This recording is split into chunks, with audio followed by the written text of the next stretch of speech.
So this looks an awful lot like Hamas carrying out an ambush inside of an aid warehouse in the Gaza Strip, which we'll watch the clip start to finish, let you be the judge. But if that's what actually happened, it's a problem for more reasons than one. We've also got a new clip that just came out yesterday from Hamas showing what they say is their targeting and elimination of undercover Israeli soldiers in the Gaza Strip. But it looks more and more like these might have actually been members of Abu Shabaab, which, if true, would be pretty notable because this is the first public confirmation of Hamas going after other Palestinian groups since the war began. Now, depending who you talk to, Abu Shabaab is either good or bad, and we'll run through that as well. And then we'll wrap up with some new IDF footage talking about the ongoing military operation that is Gideon's Chariots throughout the Gaza Strip. Now, starting with this footage that just came out yesterday, or came out recently from Hamas.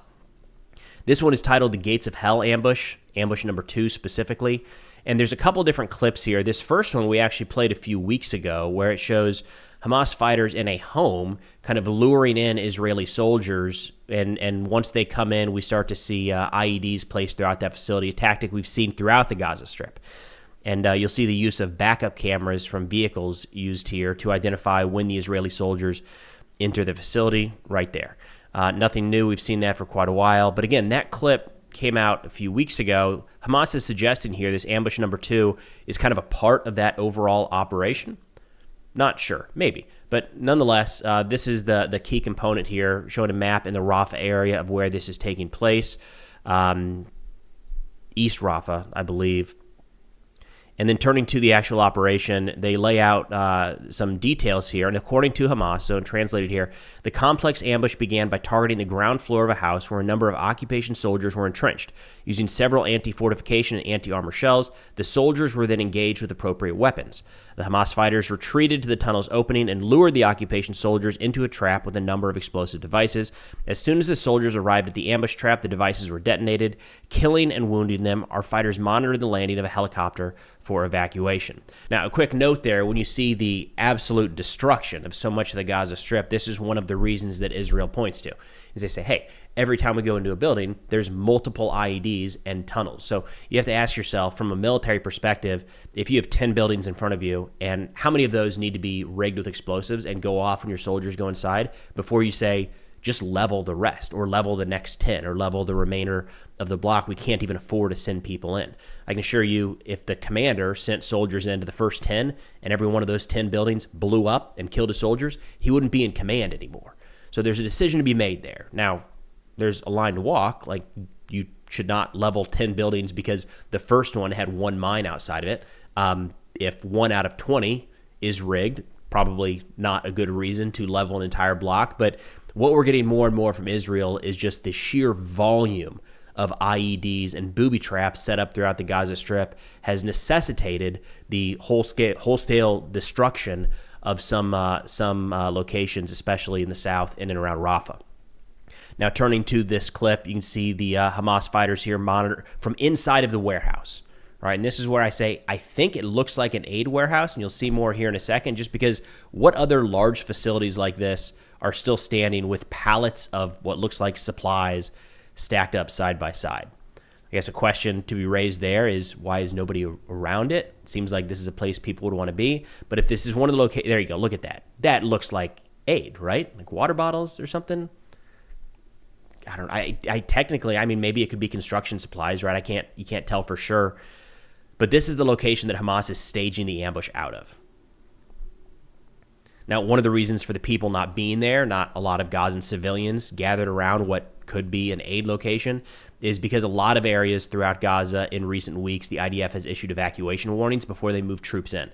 So if that was the case, God, I'm telling you that, again, it could be anything. It looks an awful lot like some of the aid packages that have been sent in by the IDF in recent weeks. But the civilians might not be there because they've been evacuated prior to, again, IDF moving people out of a lot of these locations before moving in as of late.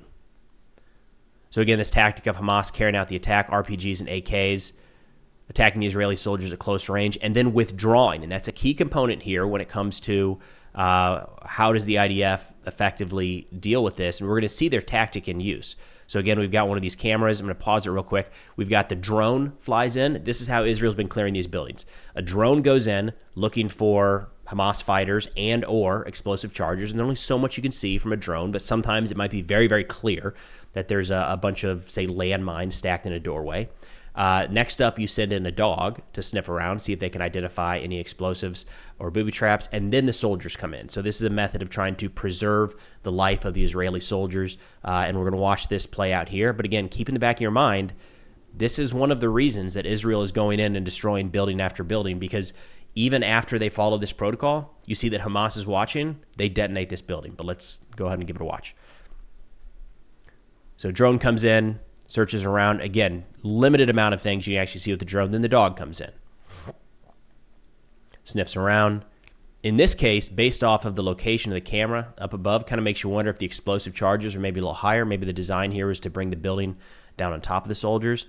Dogs are great. They can do a really good job sniffing out explosives, but they're limited, right? If there's charges up on the second floor here, I'm not sure the dog would necessarily hit on that while running through the first floor of the facility here. And then comes the clearance team. IDF soldiers here with a little marker there on the side.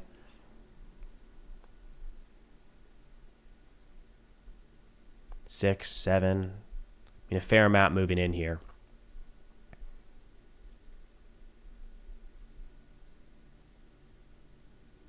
8. And it's not clear, again, where Hamas has the explosive charge set up. You can see this, even this squad, you got 10 people roughly. That's a squad. They've got 2 dogs and at least 1 drone. It shows how front and center the clearance of these buildings is and how they're looking for these IEDs.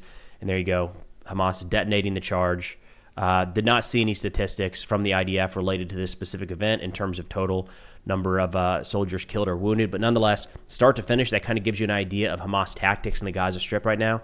They are not trying to attack IDF forces. They are trying to lure the IDF in to locations that they have pre-rigged with explosive charges. And then as soon as the IDF gets in there to clear the facility, assuming they move in on foot, they detonate the building, which again is one of the arguments why Israel is not going into as many buildings today as they were a year ago. Too many of them are blowing up. And at some point you say, enough already, especially if that's a building we get shot at from. You kind of have to learn those, and Israel has. You learn those tactics over time and say, if we get shot at from that building, we're not moving in there with any sort of dismounted soldiers. Getting shot at from a building is an indication that building needs to go because it's probably a trap. Again, we're seeing that time and time and time again. Now, shifting over to the second clip, this is something just put out by Hamas yesterday. I'll read through a couple different reports here. Hamas published this saying that it was operatives detonating an explosive device against what they say are undercover Israeli soldiers in southern Gaza's Rafah. The video shows a group of armed men in civilian clothing being hit by a bomb. I'm actually not going to show that part because it's pretty graphic. Of all things, the bomb actually decapitates the guy right at the very end, and it's very clear. Some reports from Gaza have indicated, this is some reporting from Manny Fabian, that the group is affiliated with Yasser Abu Shabab. And you can see this very clearly are not IDF uniforms, right? Which is a leader of a large clan in the Rafah area. Abu Shabab claims his forces have been protecting aid convoys, while Hamas has accused him of looting the aid trucks and maintaining connections with Israel. Israeli officials have declined to comment on this or other Abu Shabab activities. Joe Truzman of FDD said, quote, "This may have been a group challenging Hamas's authority in securing humanitarian aid in Gaza. This might be the first documented incident of Hamas deliberately attacking another armed Palestinian group in the war." And then, again, I mentioned there's some people that like this group and others that don't. Drop Site News, citing Al Jazeera, a source there, said that these are agents for the occupation tasked with sweeping, monitoring resistance fighters, and looting aid. They are linked to the so-called Yasser Abu Shabab gang and operate with the Israeli army inside of Rafah. Quote, "We will deal with agents and collaborators firmly and consider them part of the occupation, no matter the protection they hide behind." So again, kind of mixed on this one, where some are saying that these are, Hamas is still kind of sticking with the fact that these are undercover Israeli soldiers. I'm not sure if that's lost in translation and they just mean a group that has some degree of coordination with the IDF. But we have seen, even with the Gaza Humanitarian Foundation, we've seen the use of Palestinians in some sort of guard capacity, security capacity. So it's entirely possible that this is one of those groups looped into that and or other security operations throughout the Gaza Strip. But again, according to Joe Truzman, this is very, very notable. Joe, of course, an incredible source, better understanding this conflict and others in the region. But if we actually have Hamas starting to go after other Palestinians Palestinian armed groups deliberately, you can start to see a bit of a fracture in what the day after might actually look like as these ceasefire negotiations are ongoing. Now, turning over to some IDF operations here under Gideon's Chariots, which kicked off a couple weeks ago. The IDF says during an operation by the Golani Brigade in the Gaza Strip, 2 RPGs were fired at the force, causing minor injuries to 3 IDF soldiers. Over the course of the past 24 hours, the Israeli Air Force says they have attacked dozens of terrorist targets throughout the Gaza Strip. Among the targets hit were military structures, observation and sniping posts, underground infrastructure, and other terrorist infrastructure. And we've also got the continuation of finding and destroying these underground tunnel networks. So they say as part of the offensive area, troops located and dismantled an underground tunnel network, approximately 1 kilometer in length, based on intelligence of Hamas infrastructure in the area. During the searches, they identified several Hamas members who had barricaded themselves in the tunnel and eliminated them. So that's still talk about some of the nastiest fighting possible, is going down underground and coming face to face with enemy forces. They say the tunnel route was used by Hamas for terror activity, exploiting civilian infrastructure, and in a building that previously served as a school in the Shajaya neighborhood, explosive devices were found hidden inside UN RWA bags. And then in wrapping up, they say in a building that previously served as a school in Khan Yunis, an underground tunnel shaft, I think we have a video of here, was located and dismantled. So as of now, while the ceasefire talks are ongoing, Operation Gideon's Chariots, the IDF offensive push back into Gaza, is still very much underway. We're hearing military updates from the IDF day in and day out as far as that goes. But that's all I've got for now. Thanks for watching, and I'll see y'all next time.